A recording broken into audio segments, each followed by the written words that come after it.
With us, unfortunately, but don't worry, I'm not going to tell you that story. My name is Precious and welcome to the show. It's always amazing to be with you every evening on the show. Oops. It's been a hell of a ride this evening. Oh my goodness. Okay, so welcome to the show. Now, this is unarguably, perhaps arguably to you, where Nigeria's finest conversation takes place every evening. Here we dissect topical conversations that makes the round every day, that Nigerians have been talking about all day. And here we talk about it, of course, with expert analysis. Most importantly, we get to have you have your say. That is what we do here on the show. My name is Precious. I am your host. It is a beautiful Tuesday evening. Let me run you through the hot topics that we have very quickly. And on the hot topic this evening, Nnamdi Kanu, what Justice Binta and Nyako told me. Sam Amadi reveals. Nnamdi Kanu, what Justice Binta and Nyako told me. Sam Amadi reveals. And then, of course, there was the earlier story of Justice Binta Nyako hands off Nnamdi Kanu's trial, remits case file back to CJN. That's still in the news. Moving on, hardship worsens as Nigerian government fails to implement tariff waiver on food items. You remember during End Bad Governance protest in August last month, now it's not been far, that the federal government, President Bola Ahmed Tinubu had a state, spoke to Nigerians, and one of the things he did said, when he said, "I've heard your cries, I heard your wailings, don't worry." And he reeled out the policies are things that he's tried to put in place to cushion the effect of the hardship to Nigerians. One of which is or was that some food items, pharmaceutical products, and all of some things like that are critical to the common man will be brought in and be given import waiver. But as we speak, that import waiver is still delayed on those items. Why so? Till now. That would make the bane of our conversation this evening, because it's important that we pay attention to that. Now, in fifth consecutive hike, CBN raises Nigeria's interest rate to 27.25%. Again, you may say, why federal government must end petrol subsidy now? Dangote says. And some people are like, hey, we don't gonna vex. So I thought we're all supporting you. So you want federal government to end up all subsidies, understanding that you're the only person who has a functional refinery in Nigeria. Hey, our destiny like this is in your hands. So that's what many people are saying on the streets of social media. Lagos, these are the hot topics that we have. And I'm not forgetting, as it's got to do with a Edo state election, where Oshimole mocks Obaseki after APC's victory. Says, I know he's politically dead. We have politically crucified him and dead him. Okay, Lagos, these are the hot topics that we have. Let's take a quick breather. When we come back, we'll begin to dissect these and other conversations after the break. Stay with us. From the views on the streets, we go to bed empty hunger, to the blaring horns of a hustling city. The loudest voices of the common man got a medium to be heard. This particular administration, they were coming unprepared. It's not a bad thing to renovate the president's lodge. Through top-notch programming, unbiased reportage of news, sports, business, entertainment, and cultural documentaries, Voice of the People 90.3 FM became a symbol for 21st century media. And now, a new baby is born. Voice of the People Television, VOP TV, youthful, full of vigor and pressure for excellence in the continent's media space, exposing the wrongs, applauding the rights, dissecting the news without fear or favor, through factual and accurate stories and contents. Corruption kills three things that makes a society. Representing the interests of the people and giving them a voice. Voice of the People TV is here to stay towards building a fair society. VOP TV, Voice of the People Television, truly a voice for the people.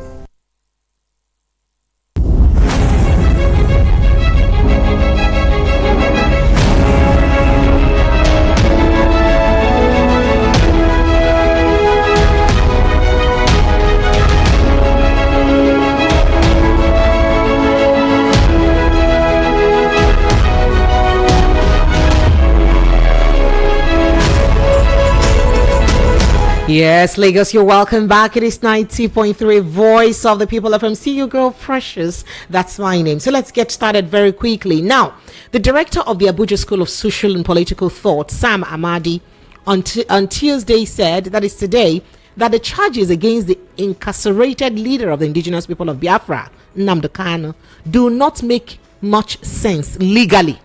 Did you hear it? In case you did not hear, let me repeat it. Let me play it and rewind and repeat so that you understand. That the incarceration, that is the holding, the arresting and detainment of Nnamdi Kanu does not make much sense legally. That is, say the fact say they keep Nnamdi Kanu inside prison, I'm sorry, for DSS detention all this while, say the thing not get too much sense if you look am according to the law. Say if you use law, I check am where plenty sense no dey inside. That's what he said. That is Sam Amadi. He's the director of the Abuja School of Social and Political Thought. Now, the statement comes after Justice Binta Nyako said she was going to recuse herself from Kanu's trial. Now, Amadi stated that Justice Nyako had said, that is, Ibi not tell him, said something close to that to him 2 years ago, that it would be difficult to prove the charges against Kanu. So if Justice Binta Nyako told him 2 years ago, that it will be difficult to prove that he is guilty, then why leave him perpetually? And why not you, the same justice, grant him, at least discharge the case before you, for the sake of posterity and that of your job and that of fairness, equity, and justice? How about that? I repeat it again. I did not write this, please. And I'm just asking a question like a Nigerian, so it's not my thought. And these are the questions that Nigerians across social media are asking. Amadi stated that Justice Binta Nyako had told him something that is close to this some years back, 2 years ago, that it would be difficult to prove the charges that the federal government has put inside the head and on top of the head of Nnamdi Kanu, against Kanu. Now, quoting him verbatim now, he says, the charges against Nnamdi Kanu do not make much sense legally, or legally speaking. That is saying it again, that the charges against Nnamdi Kanu do not make much legal sense. This, he now says, in his opinion, it is difficult to prove. He says, in my opinion, it is difficult to prove. Speaking further, he says, Justice Binta said something close to that to me 2 years ago. Not surprised she backed down from the case today. So what could be going on? It is a political trial in the guise of a legal trial. End it, he posted on his Twitter, aka X handle today. He said that it is a political trial in the guise of a legal trial. That is not just pure political trial where they come, they make it. In fact, now political trial where they disguise, they make it look like saying a normal trial, but not political trial where they disguise, where no concentrates well. Now so it take be that they should end it because there is no reason to push it forward.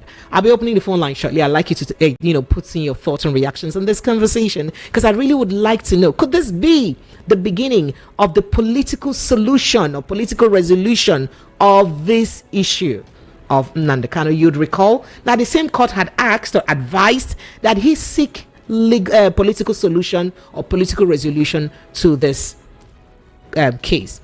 Now, just so I remind you, let me run you through what happened today. I would have to read this very quickly in court. So in Abuja today, the detained leader of the proscribed indigenous people of Biafra, IPOB, Nnamdi Kanu, asked Justice Binta Nyako of the Federal High Court in Abuja to recuse herself from his trial. Remember that the case had already been judged by a Supreme Court in this same Nigeria. They now stepped down again for the Federal High Court to continue again. So Kanu spoke from the dock at the resumed proceeding in the 7-count terrorism charge the federal government preferred against him. Now, while his lawyer, Mr. Aloy Ejimako, was trying to persuade the court to suspend the trial on the basis that his client was denied the opportunity to prepare for his defense, Kanu sprang up from his seat and ordered him to sit down. Sit down, I say you should sit down. Kanu bellowed from the dock. Continuing, he said, my lord, I have no confidence in this court anymore, and I ask you to recuse yourself because you do not abide by the decision of the Supreme Court. Well, he said the Supreme Court stated a couple of things about this case, but it looked like the court was cherry picking on the decisions of the Supreme Court that they would abide by. I didn't say this, so Nnamdi Kanu said this himself, and I'm going to play sound bites of him saying this so you won't quote me that I said this as a presenter. But let me quickly read this through, continue with the conversation, and I get back to where he said this. And then he says, I am asking you to recuse yourself from this case. And he says, at this juncture, the prosecution counsel, Mr. Adegboyega Awomolo San, urged the court, that is, the prosecuting counsel is the government lawyer, the lawyer for government that is, pressing the case against him further, urged the court to ignore Kanu's position, insisting that the Supreme Court directed that he should be tried on the pending 7-count charge. Now, the justices ordered this court to proceed with the hearing of the charge against the defendants. He said, my lord, you should not recuse yourself on the basis of his mere observation, which does not have anything to do with the Supreme Court. It is an incompetent observation. We urge the court to proceed with the hearing. FG's federal government's lawyer submitted. Not done. Kanu rose again from the dock, waving a copy of what he described as a subsisting judgment from the Supreme Court. Of the Supreme Court. And then he says he read a portion where the apex court held the actions of the trial court in the matter, rendered the impartiality of the judge suspect. That is where the court says that the fact that the judge can be impartial in this case, we're not too sure, if I am correct. But quoting him further, he says, rendered the impartiality of the judge suspect. He says, quoting him further, he says, but my lord, it is just that this court is allowing the defense to railroad me into a trial that is at variance with every position of the Constitution, Kanu added. Now, after she had expressed her dissatisfaction with the development, Justice Nyako said she was not willing to continue with the case. And she says, I hereby recuse myself and remit the case file back to the Chief Justice. She held that position. Now, the court had earlier okayed federal government's request to shield the identities of witnesses billed to testify in the matter. It will be recalled that Kanu was first arrested in Lagos on October 14, 2015. Remember, upon his return on the country from the United Kingdom, UK. Now, Justice Nyako had, on April 25, 2017, granted him bail on health grounds after he had spent about 18 months in detention.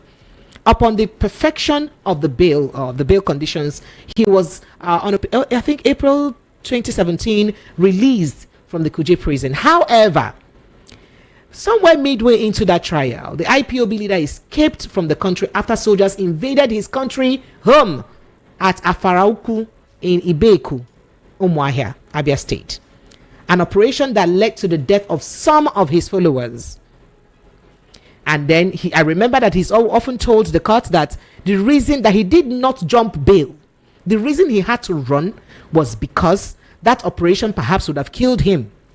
And the reason he believed was because if people died as a result of that military operation, that means he as well could have died. Did he not run away? So that's his position. That is, his case is not that of running away, but his case is just somebody who perhaps just, ran away from death, as it were. Now, on April 8, 2022, the court struck out 8 out of the 15 counts.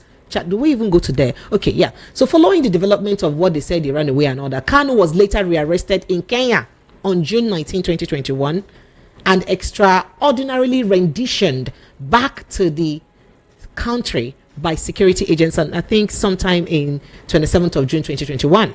So following this development, the trial court on June 29, 2021 remanded him in custody of the DSS, where he remained till date, and he's not been released back, or at least sent to Kuje prison where he was before. Now, likewise, the Abuja division of the Court of Appeal and gave federal government the nod to try the IPOB leader on the subsisting 7-count charge. Now, let's take a listen to what Nnamdi Kanu, had to say about his case before the judge, and the reason why he felt that it was appropriate for the justice to recuse herself from the case. Take a listen to him. It doesn't happen that way. It doesn't happen that way at all. Thank you very much. These are the things that the public must understand. Most of you journalists, the legal correspondents, you don't take time to actually study some of these rulings and judgments. Go and study. In fact, I'll give you I'll give it to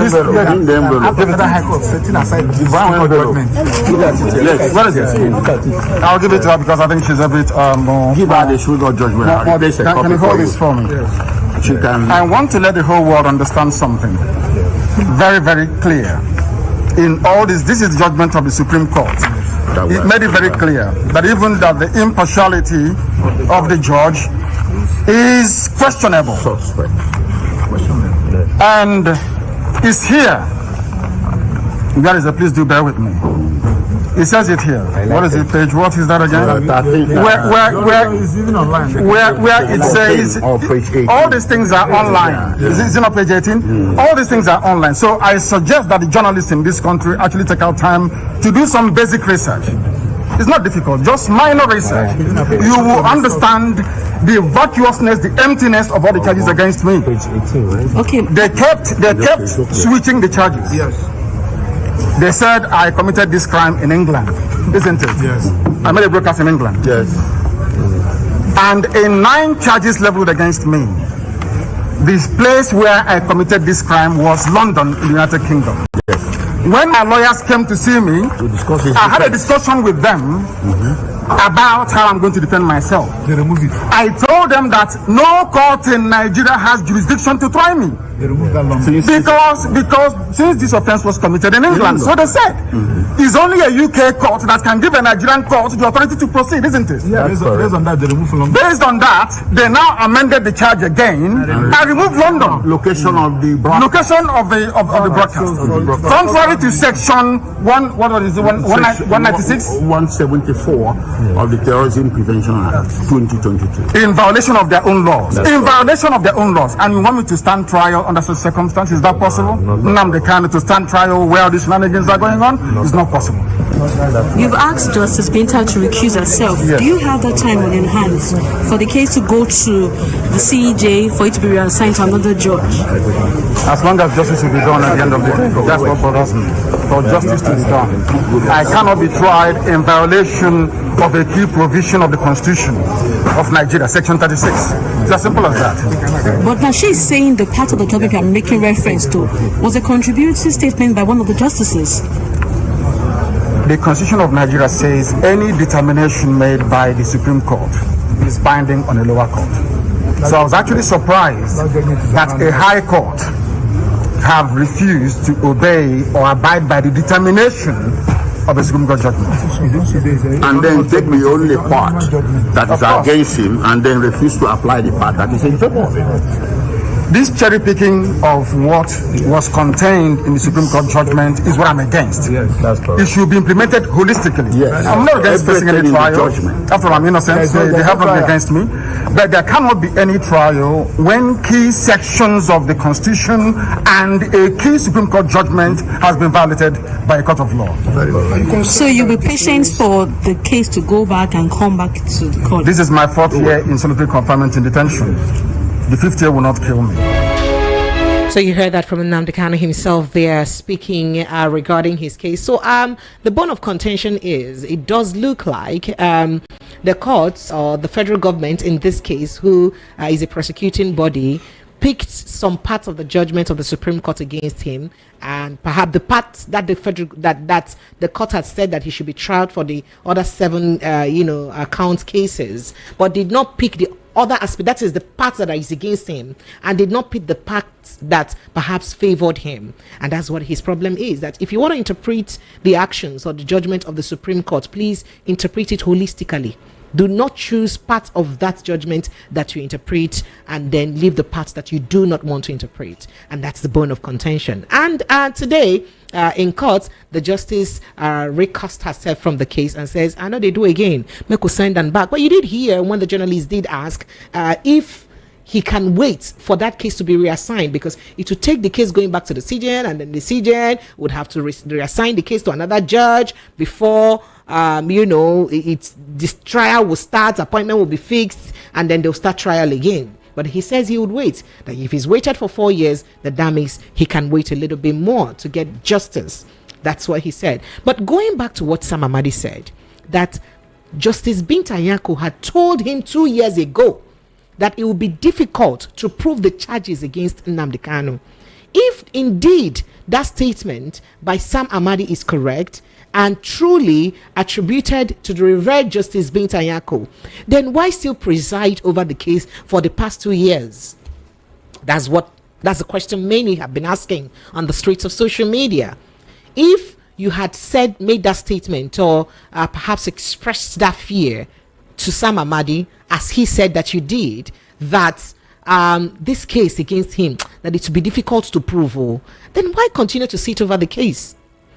And he's saying that perhaps that's the reason why she thought it wise, based on the projection of Nnamdi Kanu to finally give up the case today. Well, phone lines will be opened shortly for you to jump in on the conversation. Do you think that indeed perhaps Justice Binta Nyako gave up the case because of what Nnamdi Kanu stated, that he doesn't trust her bias or her judgment in the case, or is it because she had confided in Sam Amadi based on his tweets that he tweeted today and told him 2 years ago that it would be difficult to prove the case against Nnamdi Kanu do not make much sense legally speaking, and in my opinion is difficult to prove. He said Justice Binta Nyako said something close to that to me 2 years ago. Not surprised she backed down on the case today. What's your thought on that? Phone lines will be opened for us to take your thoughts and reaction on this conversation. But let's go back to the hardship disturbing Nigerians right now. As President Bola Ahmed Tinubu led government has continued to foot drag, according to this report by the Daily Post, in the implementation of zero import tariff or tariff waiver on selected food items, months after they kicked off announcement months after they kicked off that announcement. So you'd recall that the president had said that in a statement I told you earlier. The food items to enjoy the zero tariff include husked brown rice, grain, sorghum, millet, maize, wheat, and beans for 150 days for 6 months. The president said that for 6 months, 5 months thereabouts, that he was going to give import waiver to these food items to make food affordable for Nigerians because of the End Bad Governance protest. And he made this announcement that now this is supposed to have spanned from 15th of July to 31st of December 2024. So that means all this period that we are in like this, we're supposed to be buying some of these things at a very affordable price. Brown rice, sorghum, maize, millet, grain, all of these things. We're supposed to buy them at a more affordable rate because the ones that are imported into this country will be duty free. Remember that one of the reasons why imported products are very expensive is because of the import duties, not just even the transportation, the import duties that they have to pay in clearing them. So the tariff waiver was first announced by the Minister of Finance, Wale Idun, in June 2024 as part of President Tinubu's administration fiscal policy measures to cut down on the prices of foods. Now, in July 24, the Comptroller General of NSC, that is the Nigerian Customs Service, Bashir Adewale Adeniyi, reaffirmed the government's commitment towards the commencement of the tariff waiver. The policy was expected to kick off on August 14, 2024. When the customs, in a statement announced the rollout of detailed guidelines towards implementation of the tariff waiver. quoting that now, it says the Nigerian Customs is pleased to announce that that statement there. Yeah, the Nigerian Customs is pleased to announce that His Excellency, the President of the Federal Republic of Nigeria, President Bola Ahmed Tinubu, GCFR, through the Honorable Minister of Finance and Coordinating Minister of the Economy, Olawale Edu, has approved the regulation for the implementation of a 0% duty, 0% and value added tax exempted on selected basic food items. That means no VAT, no import duty on value added on basic food items. Quoting that further, it says this measure aims to mitigate the high cost of food items in the Nigerian market by making essential commodities more affordable for citizens, Customs stated. However, months after this announcement, tariff waiver, Otilo, Nigerians have lamented that the policy was yet to see the light of day because things are getting hard. This is now Ember month, and you know how Ember month can be. The price of rice now is rising like Gary, rising. We don't see the head. It's not happening. Now, remember there was an earlier report that despite the National Bureau of Statistics inflation data for the July and August, which showed a slight, food inflation ease, that is a slight reduction in food inflation. But the realities in the market is not showing like it's the same thing. Because I did tell you what the inflation rate was like the last time I announced it here. But that inflation rate that NBS, National Bureau of Statistics, published, and the reality in the market is not looking like the same thing, there. So a market survey recently could show that a 50-kilogram bag of rice, do you understand? This person now, the executive director of Center for Promotion of Private Enterprise, is saying that the real problem why we have not seen the prices of food items reduce, based on the fact that there was supposed to be import waiver in most of these food items, so is because of the slow motion way that government is taking to implement the zero tariff. According to him, he says there was a big lag between the announcement of the policy by the government and the preparation of the guidelines for its implementation. That is big difference and big slow motion movement day from when the government announced the thing and the paperwork what they don't put in place to hand over to the people who supposed commot tariff for these things to do their work. So he stressed that the tariff waiver had not been fully activated as the impact was yet to be felt in the country's economy. So Yusuf urged the government to work on the speed of implementation of the policy. I didn't write this. I'm quoting the Daily Post. They wrote it.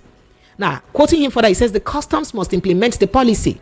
The customs need to be advised by the Ministry of Finance. And until that is done, implementation cannot start. I remember that when that policy was announced here, I had Mukhtar Mohammed here, one of Nigeria's finest financial and economic analysts here, and he did say that this may just be a mere statement, that for this statement to be implemented, it needs a lot of paperwork from government to customs for them to act on that. I remember he said that on this show, and this looks like exactly what has played out right now, going by what this person has just said. Quoting him then further, he says, I think it has to do with the speed of the implementation of the policy.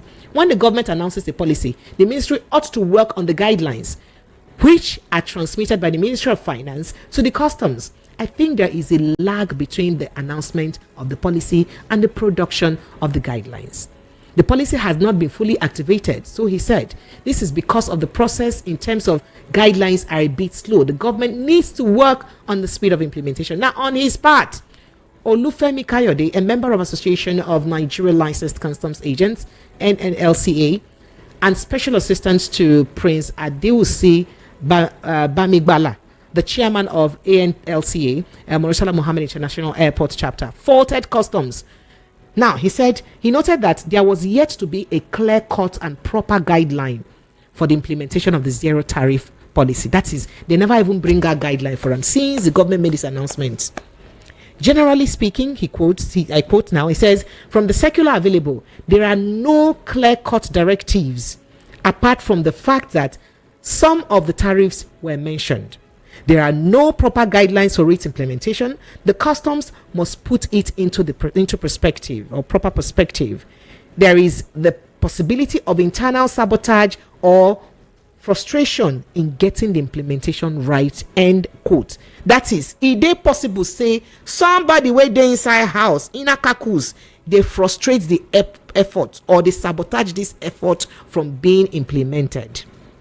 Do you understand? In fact, quoting him further, he says, customs may be having internal challenges about the proper classification or coding of the tariff waiver into its portal. So that is to say that until they right the wrongs, we will keep buying things difficult. Now, the reason why this is important for us to bring to the fore is because of the especially the difficulty in buying things during Ember month. We all know that Nigeria is a country where ordinarily, towards the end of the year, prices of things, especially food items and other commodities, really begins to go up. And this would have been the most appropriate time for this policy to work, so that people can have a bit of succor. People can have a bit of relief from what is going on now. So meanwhile, reacting to the development in an exclusive chat with Daily Post Hill, the NCS, that is the Nigerian Customs Service spokesperson Abdullahi Maiwada, said it was untrue that the service was sabotaging the implementation of the zero tariff waiver, or the policy, on selected food items. According to him, he said the service had told Nigerians the procedures for accessing the tariff waiver. He added that the NCS, which is the Customs Service, was committed to all policies formulated by government to ease economic hardship on Nigerians, so that Nigerians are facing. Quoting him now, he says, well, we have issued a statement earlier and we told Nigerians procedures of accessing the tariff waiver. It is malicious to say customs is sabotaging the implementation of the policy. We are a responsible government agency. We are out to implement all policies formulated by the government. So if this again is correct, why are we not seeing the impact? How many importers can tell us that they've had indeed zero waiver bringing in these food items?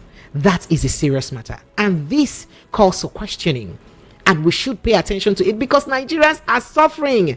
People can't access food. People need to buy food cheaper. Oh, just speaking about suffering now and getting food affordable, perhaps getting money to do business to put food on your table, the Central Bank of Nigeria CBN Monetary Policy Committee, MPS, has raised the interest rate by 50 basis points to 27.25%. This is the 5th consecutive hike since February 2024. 5 times now since February. They don't do them 5 times. CBN Governor Olayemi Kadiso disclosed this during a press briefing at the end of the 29th MPC in Abuja on Tuesday today. The next time they would have such MPC meeting would be sometime in November. We don't know what the outcome will be, right? So you'd recall that this interest rate has now moved up from 26.75% to 27.25%, 50 basis points.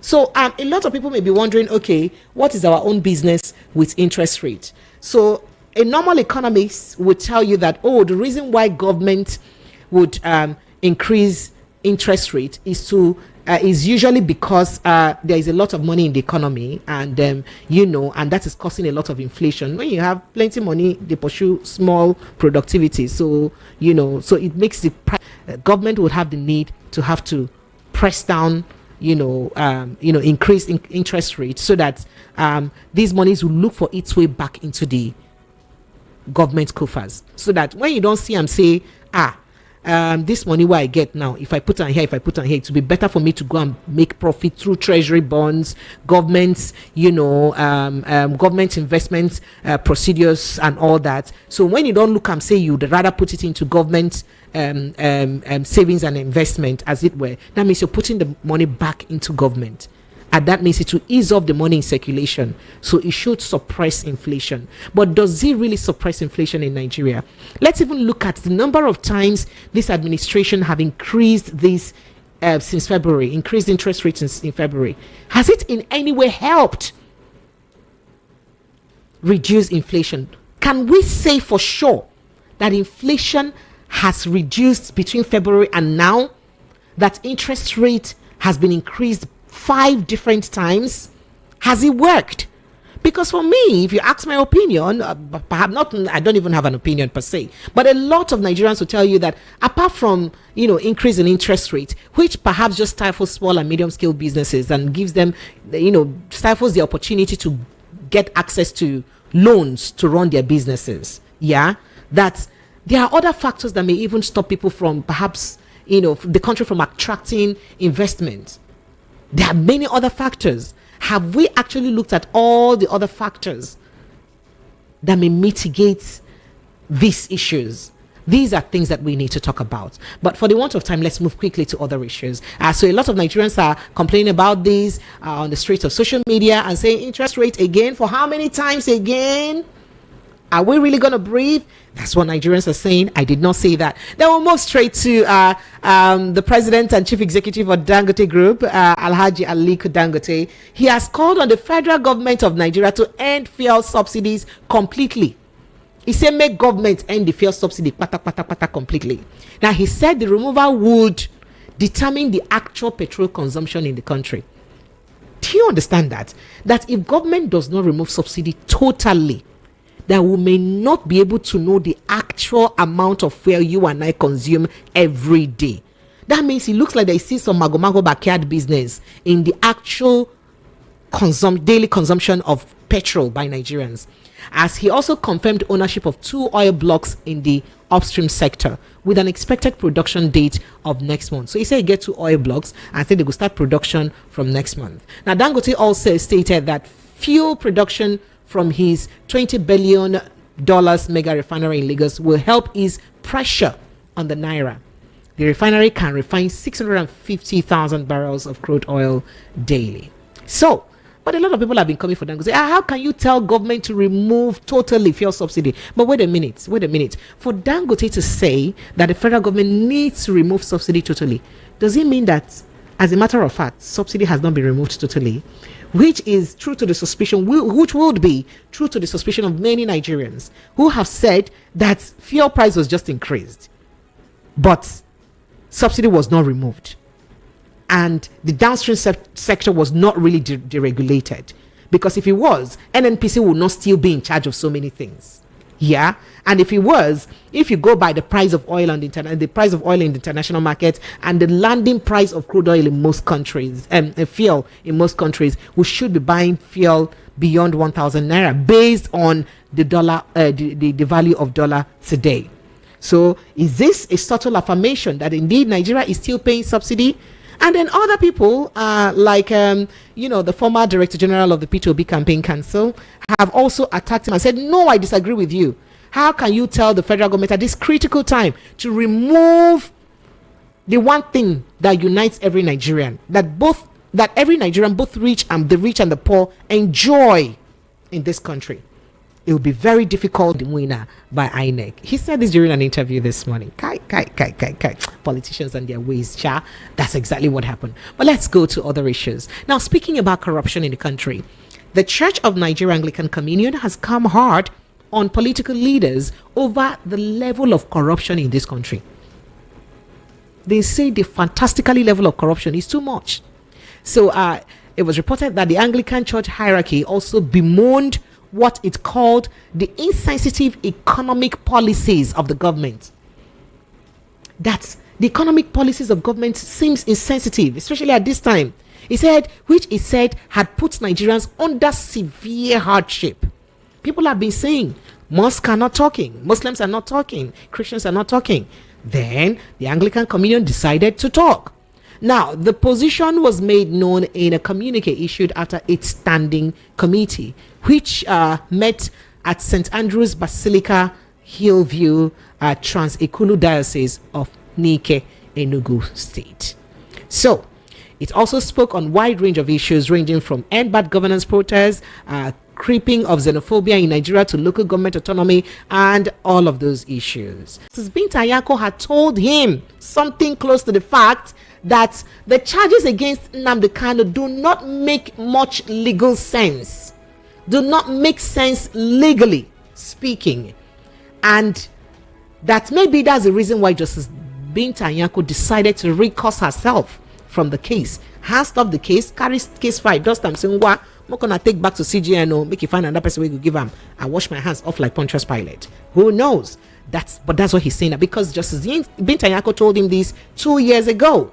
I also told you in the news this evening that yeah, we did, rail out what happened in the case today, rail out what happened in the courts today with Nnamdi Kanu, where Justice Binta Nyako hands off Nnamdi Kanu's trial, remits case file back to CJF. Yeah. And then our hardship worsens as Nigerian government fails to implement tariff waiver on food items. Government is yet to implement tariff waiver on selected food items after a national broadcast by the president assuring us that as far back as July. What is going on? 0817 175 6338. That is the WhatsApp number to call. Hello, good evening and welcome. Hello. Hello, Precious. How Sir, are you? I'm very well, thank you. How about you? I'm good. All right, what's your name, sir? Where are you calling from? My name is Francis. I'm calling from Lagos. Oh, you're welcome. Go ahead. Let's hear you. All right. First and foremost, we need to understand that what's playing out in Nigeria is that the government is gaslighting the people. They just keep talking about policy without having anything on ground to implement the policies. You talked about the federal government talking about waiver on importation of food items. You also forgot to mention the fact that when that announcement was made, the Controller General of Customs said that the federal government was going to work out the plan and give them names of the importers that will import the grains into the country. Wait a minute. Is this our own Francis Chilaka? Why are you doing like this now? You're doing me puju now. You should tell me you're the one now. How far? Yeah, go ahead. Go ahead. I can hear you now. As we speak today, nobody has been given any waiver. Nobody has been given a license. Are you sure of that? I am sure of that. So that means there may be a sabotage as insinuated. Well, as I told you, it is gaslighting. It's just too much talk, little action.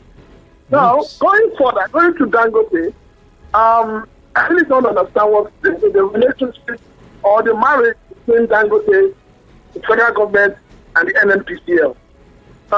First and foremost, Dangote came out and got the sympathy of Nigerians and gave Nigerians the impression he was with them. And as soon as he got his way, everything changed. The same Dangote told Nigerians that it is the Federal Executive Council that will determine how much a privately owned refinery will sell its product to the NNPCL. Now, the same Dangote came out when NNPCL report at social amount. Dangote said, no, they are lying. But Dangote has failed to tell Nigerians how much he sold the petroleum to the NNPCL. And Dangote has not told us how much he's also selling to independent marketers. So in other words, there seems to be a game plan between the NNPCL, the federal government, and Dangote to keep holding the people down. So how does that affect his agitation for true removal or complete removal of subsidy? Well, Dangote, to start with, has never accepted that there is subsidy. So these were all the people who said that there was no subsidy. So I'm surprised that today he's not talking about removal of subsidy.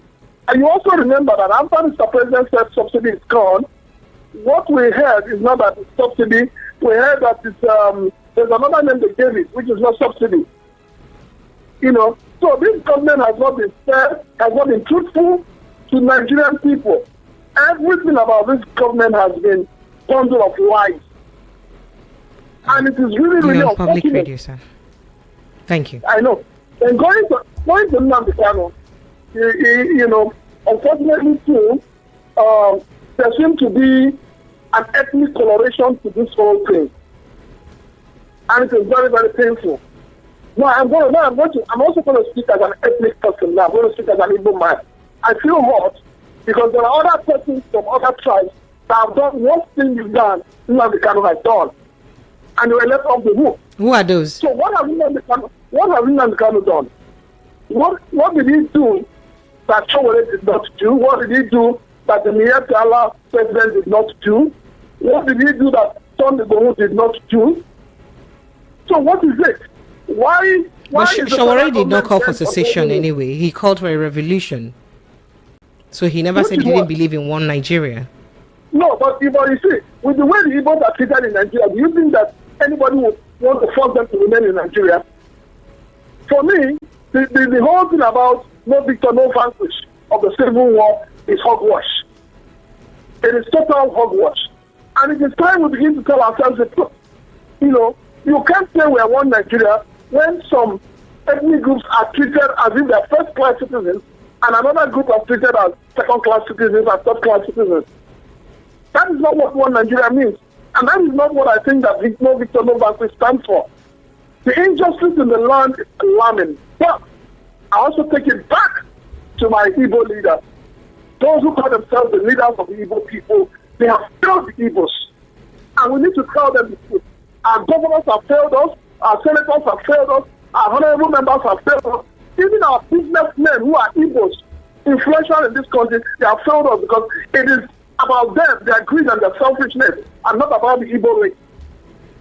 Because they cannot tell me that if the way the Yorubas, my Yoruba brothers, stood for Sunday Igboho, why are the Igbos not doing that? So it is not just to point finger at the federal government, but we must also know that our own heart, that they are not strong enough. They are strong enough. They should speak out. I keep wondering why Igbo leaders are so quiet and so docile. It is really, really unacceptable. Nnamdi Kanu is going through what he's going because Igbo leaders have decided to go to sleep. So for me, if anything happens to Nnamdi Kanu, eventually, I will ask the Igbos, we must hold our leaders accountable. The Igbo leaders have not been accountable in terms of leadership. They've not been accountable in terms of dividends of democracy. They've not been accountable in terms of developing the Southeast. So let us not just keep saying, oh, the federal government. What are the Southeasterners doing for themselves? Nothing. So it is really unfair. It is really fair. It's really painful that this trial has dragged for 4 years. Thank you. Unending. Thank you. Thank you so much. Thank I appreciate you. you. Thank you very much. Hello, good evening to you and welcome. Hello, good evening, Precious. Yes, you're welcome. Go ahead. Yeah, for it for more. For real, you're welcome. Go ahead. Thank you. So on Edo State election, as that's my state. Anyway. Go ahead. For real. Yeah, that's my state. On Edo State election, sorry to say this, but there's no election in Edo State. What happened there? I'm telling you the truth. That's just the very truth. You cannot be using somebody. So they did a dancing competition on Saturday. Yes, it's not part of our law and regulation to buy vote in Nigeria. In fact, it's even against the constitution, the electoral constitution. So there's nothing like election in Edo State. So what happened is just trying to impose certain person on us in the name of democracy or in the name of electrocratic democracy. So I don't think there's election in Edo State. Everybody is an open secret there. It's just fighting for power and the rest, using everything you have, using the federal power, using the people. Because what are some top leaders in government? What are they doing in that state to start with? People like Akabio, people like some other people like the PDP. What is this state? Does he have a card of vote? They allowed them to move that day of the election. It's against the law. So it's high time we should be speaking the truth to power. And I want to comment. I want to comment on those people who have come up to vote in spite of their vote. We are not counted. But the point remains that this is an eye opener for other part of Nigeria. We should go against this. We should start doing this now. Edo State is just an example. This Imo State is a preamble. Edo State is an example. So nobody knows the next one that will happen. So I want to beg everybody. We should speak to power. We should stand up for our right. We are dying. You know. We should not continue to. We should not die completely before speak because that time we will not have light. Sure, something. So on Nnamdi Kanu, you see, Nnamdi Kanu is being jailed it's not by Buhari. People are getting this wrong. It's by the federal government of Nigeria, headed by Buhari. So, to continue to have gotten that power, taking that power from Buhari, or continue what Buhari stop as the president of Nigeria as we are today, Tinubu is continuing the federal government thing. So, he's in charge. So, people are saying that he's not to rule that Buhari. No, he's the one that is the leader of that government. So, he should release that man before something bad will happen. Do you understand me? Hello? I can hear you. Go ahead, for real. I'm here. Because, he's the president. He's heading that presidency. So, it's not Buhari now. Because the presidency, they all come together and arrested Nnamdi Kanu and put him in jail due to one or two things they observed from him. You get me? So they put him in jail. He was kept in jail since that time, wrongly, illegally. In DSS custody. In DSS custody, sorry. Yes, please. So Thank for somebody else to have taken that power, he's still taking that everything about Nigeria, both economy-wise or social-wise or security-wise. He's the one heading it. So he's the one that is the person that is keeping Nnamdi Kanu. So the people shouldn't say that it's not Tinubu. He's not Tinubu. He's in the government. So it's him invariably. So what I'm saying now is that before you will gas on this country, I keep hearing message now that from some source that the man is not doing well in that DSS custody, which is not even proper. So it's high time this man should, President Tinubu per se, should release Nnamdi Kanu. Thank you. So on Shumale's own case, that one is just nobody should listen to him. I beg. I'm not a PDP member. I'm not an APC member. I'm a Labour Party member. So I know that we lost the election out of the fact that yes, we've been as the better us as of. All right, thank you. Taking advantage of our show. So that's it. Thank you. Thank you for real. Appreciate you. Hello, good evening to you. Phone lines are still open. Lagos 0700 903 903 903. That's the number to call. Did I mention the WhatsApp line earlier? It's 0817 175 6338. Hello, good evening. Oops, Madam Quality, you have to wait to after this call. Be on hold. Yeah? Hello, good evening. Good evening. Welcome. Yeah, Mayor from Ikotrebe. Mayor, you're welcome. Kindly, hurry up. Someone is on the line. Thank you very much. Let me tell you about Nnamdi Kanu. Tell me. The war is not yet ended against Igbos. The war against Igbos is still on. The war and enviness. The war is still on, and enviness is still there against every Igbo man, because the way God is giving them life on daily basis, other part of the country is not happy about them. The more you pursue them, the more they excel. The more you train them, the more they excel. The more you tie them, the more excel. So they don't know what to do again. So the war is still on. This is truth of the matter. What other people will do and go free, and if one will do it, they will hang him. So people know this, that the war is still on against people. This is honest truth.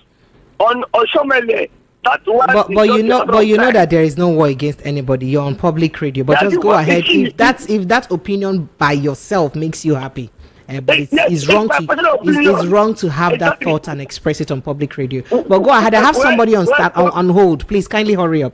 Go ahead, please. Yes, that's by the way. Oshomele, it's matter of time. Time and season. It's raining now. People will expire. So let it continue to dance. Time will come. Let it go out of Intellibe. Let it Intellibe today.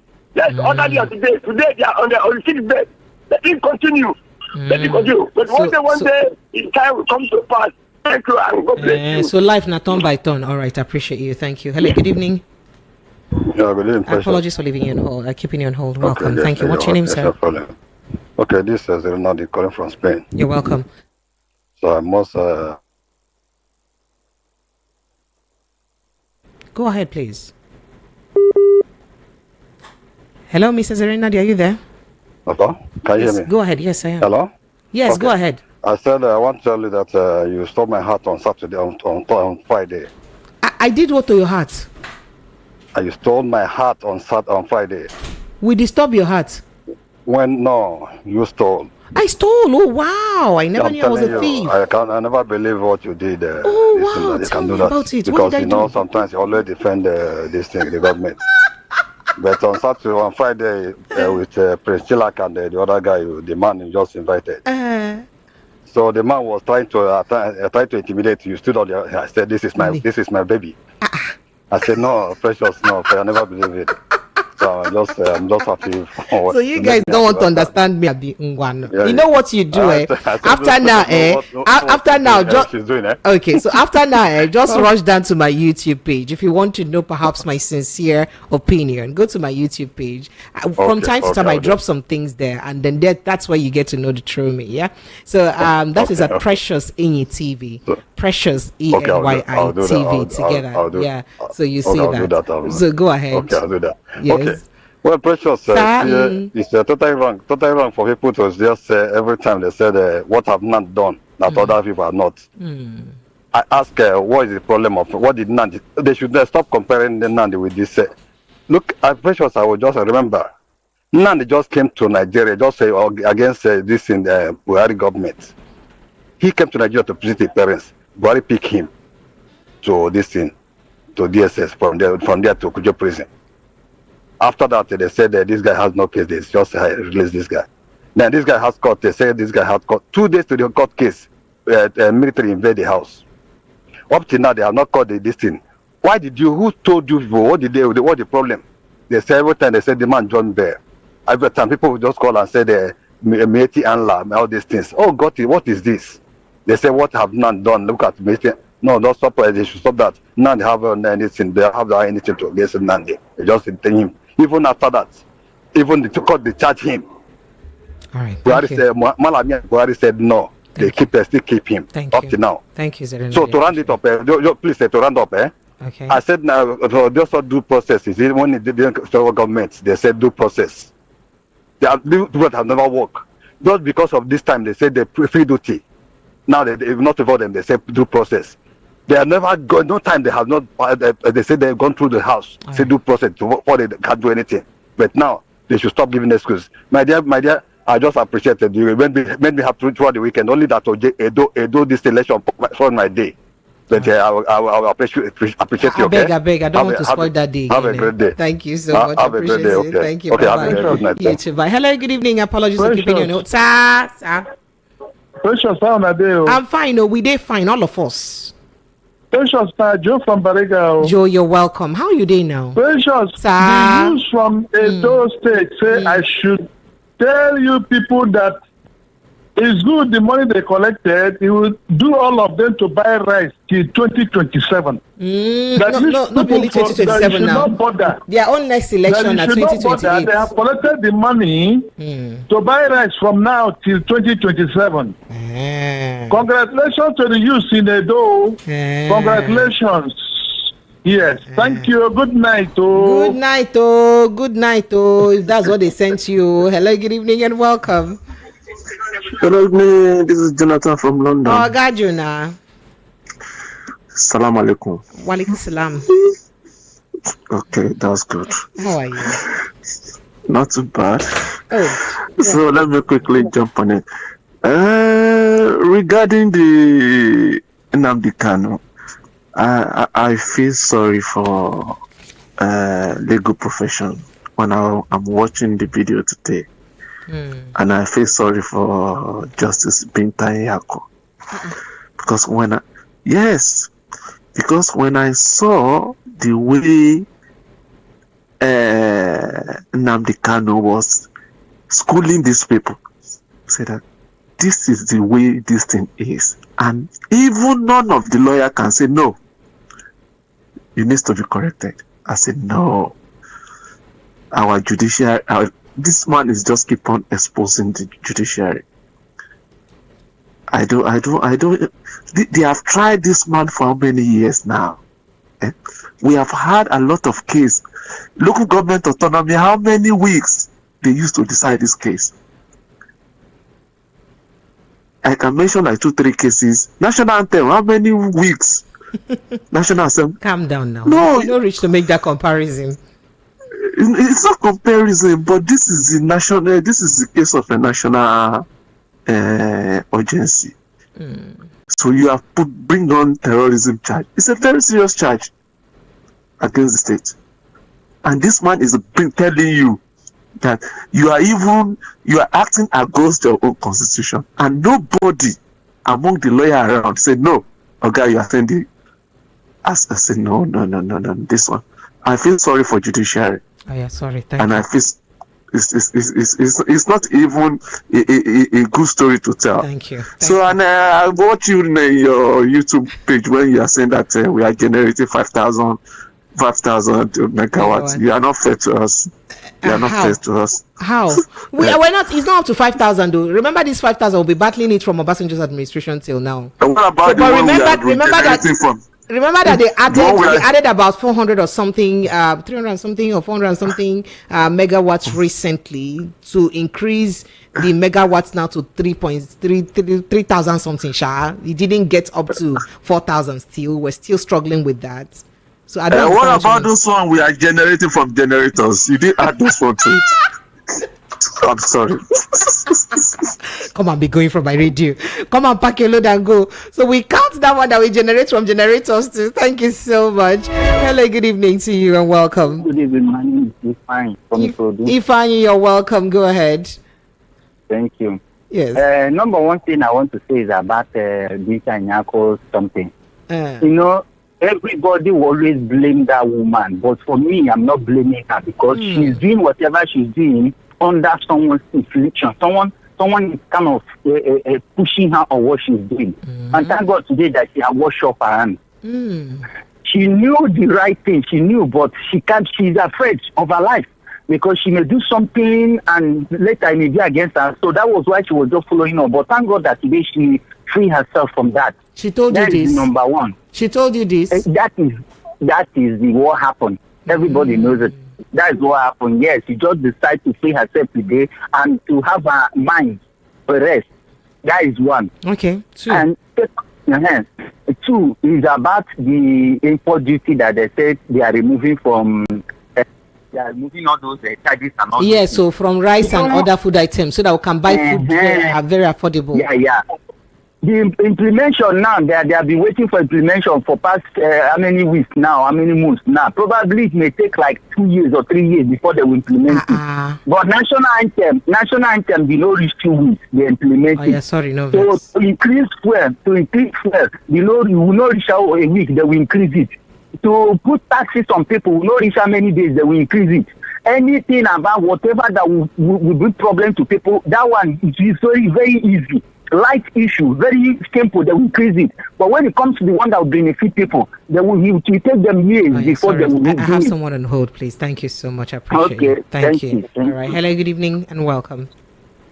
Hi, good evening, Precious. This is C2 calling from Freita Cerebral. Oh, C2, you're welcome. How are you? I'm good. You? I'm great. Go ahead. Am I great? Let's just manage it. Go ahead. Okay. Precious, I want to say something regarding, I don't know if it's Prince Chinaka that was saying something about Igbo leaders. They should come together and do what? I want to, if he's listening, which of the Igbo leaders is he talking about? As far as we know, as far as Igbo is concerned right now, we have no leader, we have no Igbo leader. All we know is Nnamdi Kanu. That is person.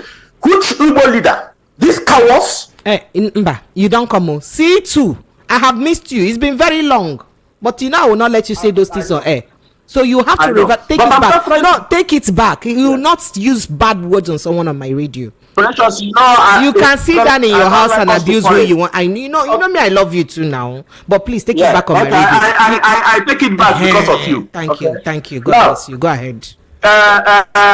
Nnamdi Kanu is being, what you see going on now regarding Nnamdi Kanu is what we call ethnic persecution. We know that. We shouldn't deceive ourselves. We know that. And I don't want people start coming here saying, what did Nnamdi Kanu do? Mieti Allah have never do, Igbo have never do, or other terrorists. You don't compare Nnamdi Kanu with these people. Nnamdi Kanu is on microphone telling the federal government the injustice you are meting against my people. That is what that is only Nnamdi Kanu crime. Tell me what else again Nnamdi Kanu said. By calling Igbo leaders what they're supposed to do, they did not do. Is that his crime? Who has Nnamdi Kanu take a gun and start shooting the federal government? Has he called for the execution of other ethnic groups? Did he send Igbo to go to Yoruba land to destroy their farmland and rape and kill? Did he do that in the north? But we saw it from one of the ethnic group in Nigeria come to our land, butcher our mothers, destroy our farms, kill our daughter, rape our children, our daughters in our own land. What did the Igbo leaders did? Nnamdi Kanu resolve and call them, please form security to checkmate these people. Our people are dying. There is a lady that came from Anambra, I think it's Uli, from Canada. This lady came back to his father's land. Fulani terrorists killed him and butchered her past everywhere in the farm. Yes, the video is there. Now, all right. C2. Why I understand how the fact that you need to make your point, but you cannot also profile an entire ethnic nationality on a national radio. That is also against the law. So that is what you're doing. And if you won't refrain, I probably would have to excuse you. You know that, right? It is against the law for you to profile an ethnic nationality for the crime of one or two people. We do I hope respect. you understand that. So please, you rather refrain or we go ahead and perhaps excuse you, please. With due respect, let me say something. Muhammadu Buhari said we are dead on the circle. And Issa Bukachua said Igbos deserve to be killed. Who is Issa Bukachua? Is he not a Fulani man? So what did I say? What did I say is different? It's okay. So we need to tell Nigerians. Thank you, C2. Thank you so much. Thank you. I appreciate you.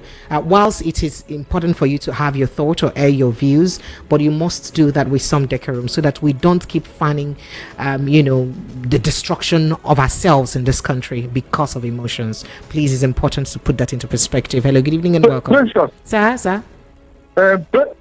Precious. Joe? Is it Joe? I don't know where these people are getting information that Igbo people have not tried. I don't know where they're getting the information. The late Iwanyanwu and the Big West, the late Capital Oil and Big West, they have been going for the release of this kind of. So I don't know where these people are talking anyhow, where they're getting the information. We have tried our best for them to release this man, but the try to make the future if you release this man. So where are you people getting all this information? All right. Thank you. Please, Thank you. let these people be careful when they come on the radio like this. Don't allow them to talk anyhow, please. Thank you. Please, precious. Sir? Thank you. Hello, good evening. Precious, good evening. Hi, Joval. Hi, go ahead. How are you today? I'm great. I'm super. Go ahead, please. First of all, I want to say good evening. I hope Promise is the one producing. Of course, she is always. Go ahead. Precious, you're the one kicking the ball. You're the one catching the ball yourself. Only you today. Where is Dr. Deji? This is a piece of cake for me now. You know how long I've been where doing is politics. Dr. Deji is unavoidably absent today. My bad. In fact, that's what delayed me earlier because we ran into huge traffic trying to get him down here. So. I apologize. And the Prince Chilaka just came up on radio, the first caller. Prince Chilaka, hi to you over there. Okay, I can't see him, so I can't say the hi. He's hearing me. Hearing me. Go ahead. Charlie. Precious, sir? I want to talk about just two things. The first one, the CBN government increasing interest rates. This one will affect everybody now. How you think it will affect everybody? Government said they do it for your good now to bring down inflation so that prices of things don't go high again. Precious, government is doing now? Nothing good for us. It's because it is not good. We know that this government is looking for money front and back, left and center, from anywhere they can lay their hands on money. And my anger is not that they are looking for this money.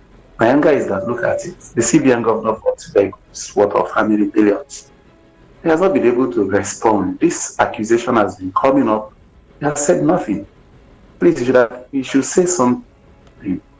And if the president is not firing him or asking him to speak, how can you just go and beg? They are misusing the money they collect from the people, the hoi polloi and the people in society. And that is very, very terrible. So these are the things that we should be affecting us. Okay. Thank you. So the second thing I want to talk about, I said I will say just 2 things. Okay. The second thing I want to talk about is issue about Nnamdi Kanu and co. Precious, this matter started, I hardly speak about it. But one thing is very certain. The president of this country can end this problem with a political solution. If you keep holding Nnamdi Kanu, look at, he's been speaking and he said, what is it that he can stay in that place for the next 1 year? See, there should be a way to end this thing so that the people will feel as if things are balancing in this nation. You cannot blame those who will go and mention some people who are not of that. That is how they understand it. Like some people are now trying to make it an ethnic thing, looking like the president doesn't care about a particular ethnic people.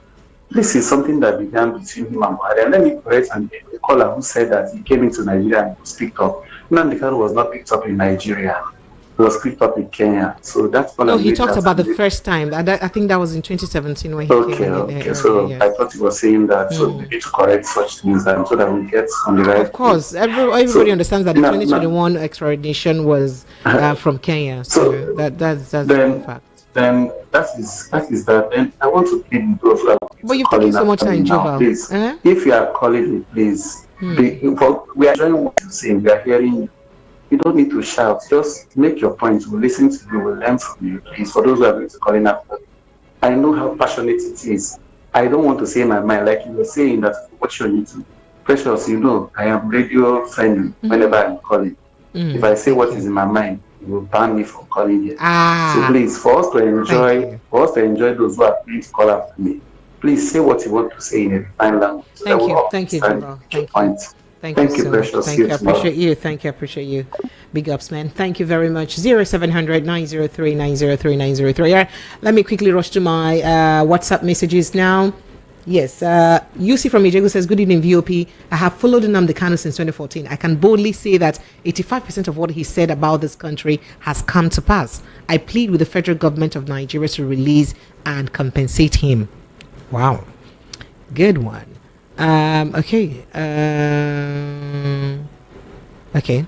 All right. So this here says, Nnamdi Kanu over time has raised alarm over the impartiality, credibility and confidence in federal high court to give him desired justice after the Supreme Court acquitted and freed him, and Justice Nyako threw in the towel for resignation for obvious reasons from Master Nnamdi Kanu, angrily enumerated because you can't accuse someone to have committed an offense in faraway London but failed to extradite him to go to answer for it, rather trying to conduct your own allegations against him. It's not possible. Salute your courage, MNK. Justice at last, soonest. Chika Bende from Trade Fair, Lagos, sent in that message. And he says, hello, it's Kamara Adeyemi from Satellite Town, Lagos. People are saying that court release Nnamdi Kanu is not true. Supreme Court of Nigeria on 15 December 2013 said Nnamdi Kanu had a case to answer for treason. Thereafter, on May 2024, the Federal High Court ruled that Nnamdi Kanu should be denied bail. Nnamdi Kanu made public broadcast statements to his supporters, ordering them to kill police and military. There is no country on earth where you will ask people to kill the nation's military, police, and other service members, and it would not be considered treason. Oh, wow. All right. What did Igboho do? When they searched Nnamdi Kanu's house, what number of arms were seen in his house? And what were the arms and ammunition seen in Igboho's house? It's also good when you say that, you say the other way, so you balance, your stand. Okay, good evening, Precious. I had said it time without number that this present government is an appendage of military regime in civilian clothes. Nothing good, and that's because no milk of meekness and humanity is food on them. Apostle Perry again sent in that message. And then this here says, God bless. I don't understand. Okay. All right, then His Royal Highness BC Nwoko says, I think I should just go back to my calls. I get back to those messages soon. Please help me turn up the volume of your radio set. Hello, good evening. Good evening. Yes, you're welcome. My name is Mayor. Mayor, where are you calling from? First of all, I'm calling from Texas. You're welcome. Go ahead, Mayor. First of all, this Nnamdi Kanu issue is persecution, not persecution. Well, he called it persecution too. He said that today, that is persecution. Yeah, go ahead. It's persecution. I heard you once we were trying to tell somebody who was saying bringing ethnic coloration. When which people say, because Igbos, are they getting the same treatment like other tribes? This on the Igbo you are talking about, all of us should know what tribe between him and the federal government and the type of arms that was I think Nnamdi Kanu got really 1/20th of what Sunday Igboho did. So this thing is like pushing people to the wall, and the government is keeping quiet.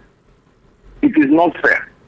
When you push a man to the wall, there's nothing again the man will do. Court had declared him not guilty is nothing but an act of victimization and unlawful detention. The hands off of his case today by Justice Binta Nyako shows that the case against Kanu holds no water and should be allowed to go. I urge the federal government to free Nnamdi Kanu and stop holding him unlawfully. His Royal Highness B.C. Nwoko sent in that. Livinus from Onikpano says Mazi is a threat to federal government and some selfish politicians in Igbo land. That's why they are afraid to release him. If they like, let them keep him for 10 years. What will happen will happen. Sarah.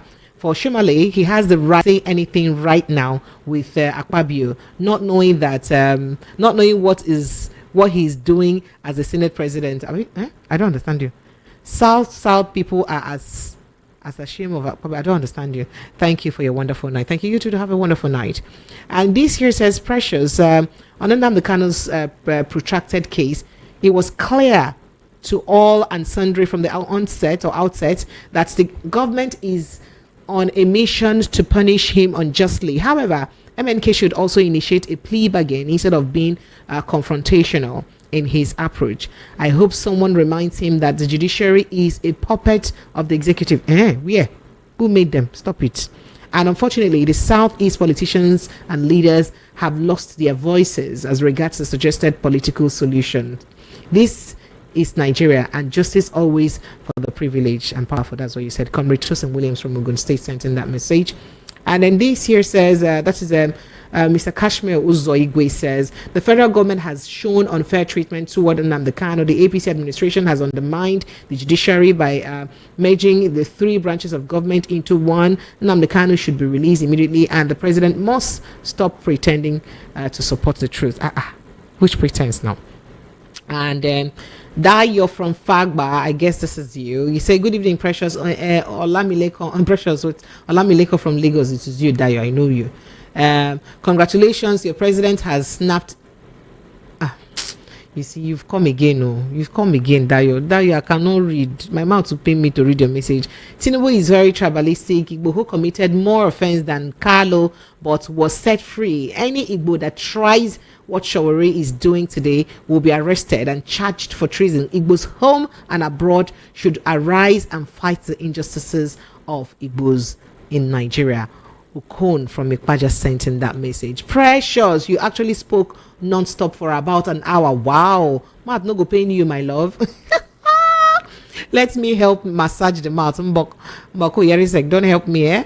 Okay, good evening, Precious. Your mouth will not pain you. I mean, you are doing a great job. Called to inform you that if the federal government don't do the needful by reprimanding those that are looting the country money, I don't think things will ever get better. Precious, EFCC is not doing their work. They should be proactive, not acting as if they are controlled by politicians. Gabriel from Hooper State sent in that message. And then Sunday Tajudin says, Tedu Jaye says, he said Dangote is a capitalist and anti-people. Can you imagine the man Nigerians are fighting for, saying this against Nigerians? Dangote, you do not have the fear of Allah. Why are you doing this to us? That's what you said. I didn't say that. And Chisco from Ijegamo Grading Road says CBN has raised the interest rate by 27 to 27.25% for the fifth consecutive time in less than a year. Cannot get loans like this is a big problem for them. Good evening, Precious. The outcome in the Edo governorship election is an indication of what will happen in the next election. So he said no sane person will ever vote again in this country. Going to cut by the PDP is a waste of time and resource, because he who pays the piper dictates the tune. It is well. Adams Oluwatoyin from Ejegu. That's your opinion, strictly yours. And then this says, good evening. The detention of Nnamdi Kanu by DSS do not make any sense, and it is because the federal government hatred for especially when Buhari was the president. That's where the hatred started from. And he says hardship worsening as the federal government fails to implement waiver on imported food items, and Tinubu is going to implement waiver on imported food items if the general election is approaching to make some Nigerians believe that he's working. Leo from Lagos sent in that the way you people just rack brain in this Nigeria. Kai, people don't feel to amaze me. How did he not bring election 2037 long to inside this matter? Good evening, precious. Now only you waka come today. Only me solo. For Nnamdi Kanu's trial, I think federal government is just chasing shadows, and I would like to let the government know that this Nnamdi Kanu's case is the only contract we Igbos have with the government, and we're looking keenly to see out the outcome. Now, I'm of the opinion that if they don't have any tangible case against him, let them release him. For the duty waivers on the imported food items, I don't think that the move will bring down the prices of food items. Have the federal government, considered the price rate of dollars to be used in importing those food items? Today, a dollar is 1,650 naira.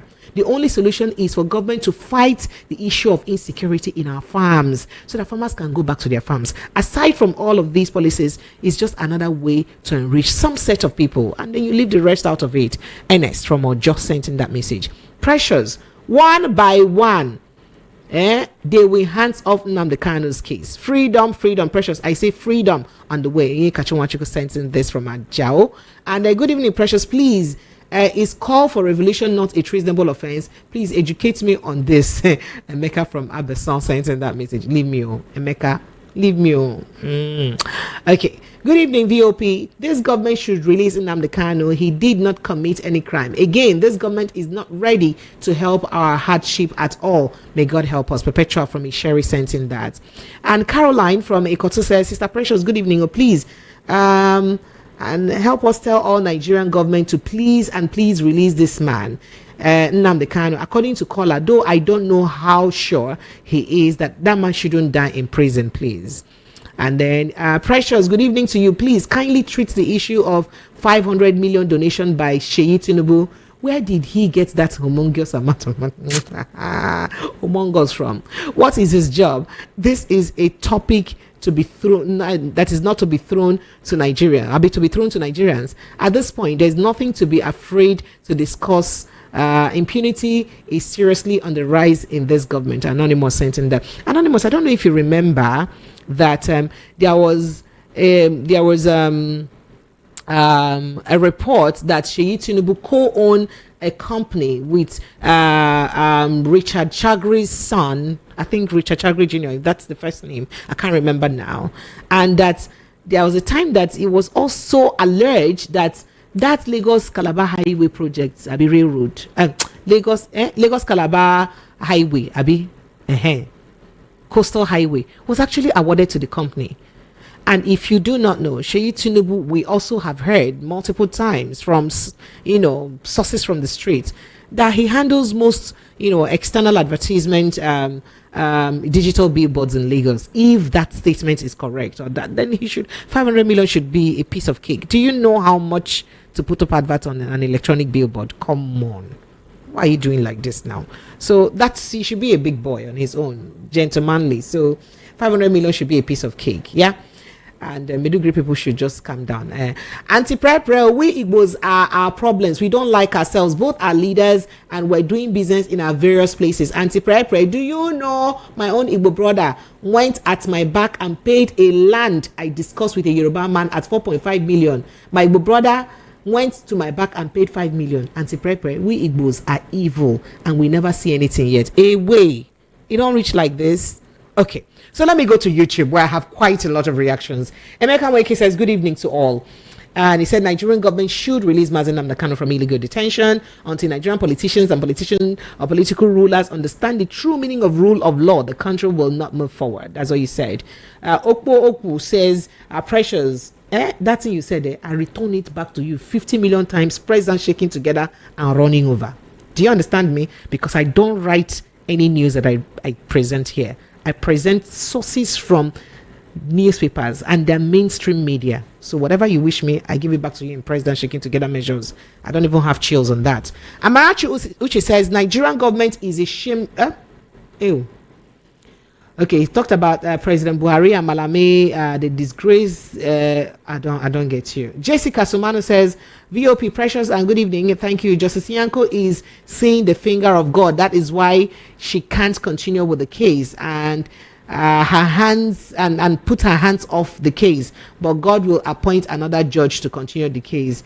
Please, no matter how you view Kanu and his people, please stop pretending you are not aware that it was only Buhari and Malame that prescribed IPOB. I'm surprised you still use prescribed on your radio. That is what the newspaper wrote, and I'm reading from the newspaper, and I quoted the papers that I read from.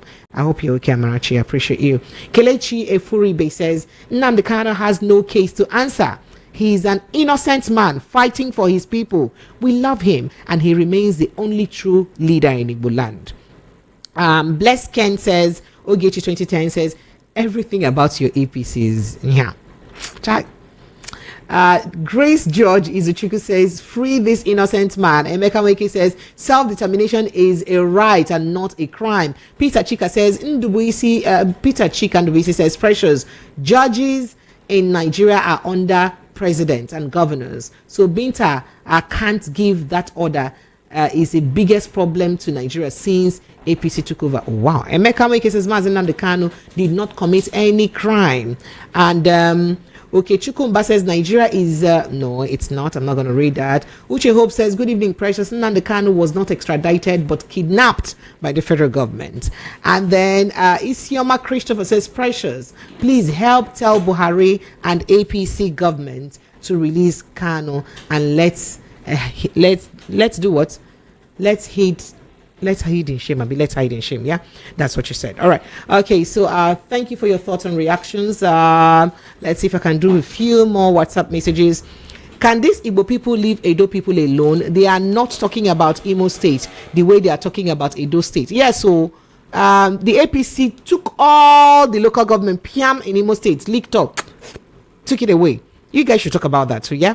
There was a local government election in Imo State on Saturday, and APC won all the seats. Edo was rigged. Numbers were generated in Edo North.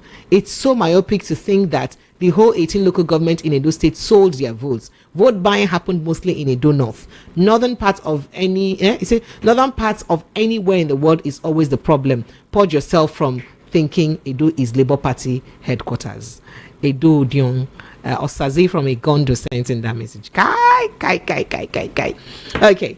Good evening, VOP. Nigerian government has taken more than required by holding Nnamdi Kanu for no reason. They are looking for Igbo's troubles. That's what she said. Good evening, Onagosun Ton VOP. No, that's not true. Raf from Satellite Town. I appreciate you. But then some people don't know what they are saying. How many military was confirmed that Nnamdi Kanu was killed? How many of those bandits, Boko Haram, etc., that have confirmed cases of killing so many military? That's what you said. Well, I appreciate you guys. Okay, so thank you, everyone. I appreciate you a lot. Thank you for being part of the show. And thank you for your thoughts and reactions. Tomorrow is Wednesday, and hopefully I'll have Prince Francis Chilaka with me tomorrow Wednesday. And I'll look for another day to invite Dr. Digi to join me. My name is Precious Enyi. Do well to join me across social media, especially on my YouTube where I'm most active, at Precious Enyi TV. Precious Enyi TV, spelled Precious as Precious Stone, ENYI TV on YouTube, T and V on YouTube. There I drop some thoughts here and then. I love you guys. And then I bring you good news from Future Star. How are you, Sunday? Okay, it's been a while. How are you doing? I'm fine. I'm very Pipi. How are you? I'm very, very fine. Good evening, VOP. My name is Sunday Okechukwu Enyinta, the MD Future Step Homes and Property. I bring to you this evening a good news. I'm not here to sell. I'm here to bring something that will put money at the back of your pocket so that you stop being liability at home. You're a mother, you are a little young girl, young guy that want to, add more digit to your account this particular year. We organize this particular conference that is coming up tomorrow at our head office, number 27, Moetla Mohammed International Airport Road. It's called Sales Traffic Conference. You have to be there. And I'm here with my chairman here, Coach Spark. Please say hello to the people. It's so good to be here. You see, when you connect, you will collect. Thank you, VOP. And Future Homes. Of course, what you're doing is going to create a very proper picture for those who want to realize their future. The only thing better than money is more money. And if you don't have money, say your wife will call you monkey. Monkey. And if you have money, they will call you honey. So better to make money. It's better to have money and not need it than to need money and not have it. Yes. So tomorrow we'll be sharing on how to sell and earn. Sell and earn. How do you do that? You refer people to sell properties and make millions. Is no longer when you just sit down and watch and hoping for your uncle, your brother, your mom, your dad to give you money. So this is time for you to come. Let's lecture you and teach you on how to sell and earn money in our office, which is located at number 27 Moyetola Mohammed International Airport Road by 7 and 8 bus stop beside First Bank. The number to call if you are interested in this particular program, just call send a message to this phone number, which is 070-363-40587. Let me call it gradually. 070-363-40587. Send a message to this particular phone number now so that you will be part of this particular program, so that you'll be blessed. Very true. Now, let me add something to that quickly. Thank you. If you are a realtor out there and you have been struggling in sales, my name is Coach Park Obaji. I'm the National Ambassador for Related Affairs. And I will tell you, a lot of people have been doing so well by owning their dream homes without stress. You can become wealthy and you can grow that wealth. It depends on you. So if you are having issues with sales and you're not succeeding over there, we can help you out.